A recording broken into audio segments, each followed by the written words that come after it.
But we're going to move on to local Wellington City issues. And there has been a call led by Councillor Diane Calvert and backed by fellow councillors Tony Randall and Ray Chung to have installed a Crown-appointed observer to Wellington City Council.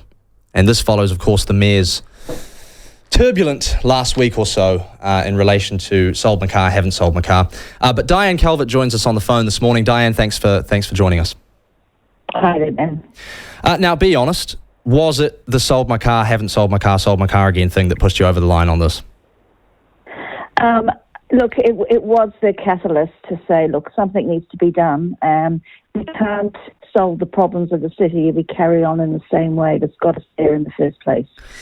So we need an intervention and somebody that can come and help facilitate, I think, is needed. And so just explain in layman's terms what it is that you're calling for and your fellow councillors are calling for. This is a stage of government intervention, but not the top stage of government intervention?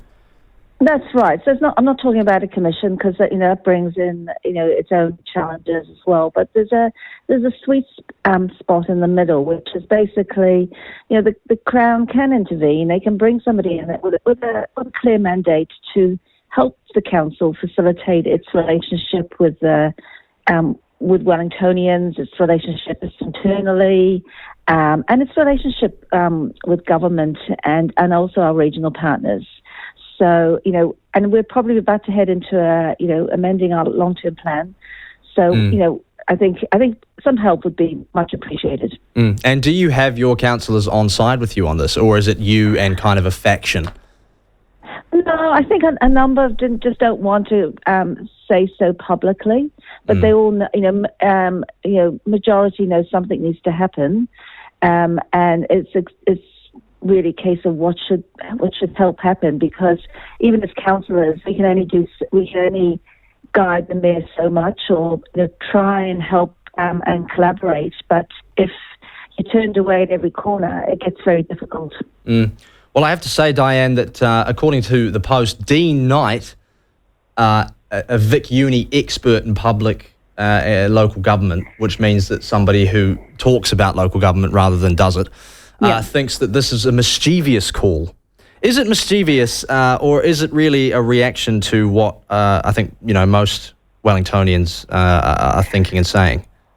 Well, it's a pragmatic move, I would say, and I've got a lot of respect for Dean, and I'm not sure whether he had all the information in front of him at the time, but look, it's a pragmatic move. It's not pressing the nuclear button, so to speak, in terms of a commission, but it's really giving that help and something to help facilitate, because the council's shown it doesn't have a good relationships with its own community. It struggles, the mayor struggles internally, and also with the government. We want to get the city moving. I mean, we've got the All Blacks in town this weekend. We've got WOW happening over the next 3 weeks. There's a lot of good stuff happening in our city, but we're just not making the most of it.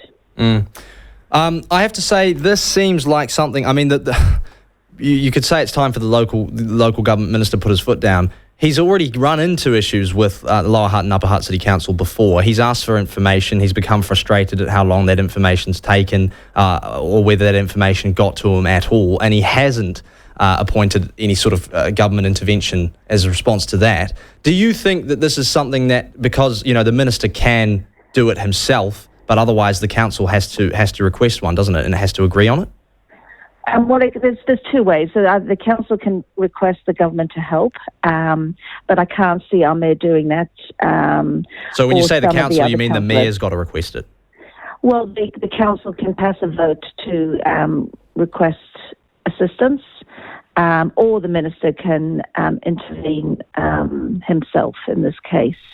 But I think the thing is, regardless of the mechanism, Wellington needs help, and I actually don't think waiting to the next election, it's another 12 months away. It's going to be a hell of a task for whoever comes in. And that was going to be my next question, Diane. Is that part of perhaps the government's reluctance maybe to put in a Crown Observer would be the proximity to the next local government election, and the view that, well, Wellington locals voted for this, let's let them sort of languish in it. Do you think that Wellington can, last for another 12 months going the way that it currently is? Well,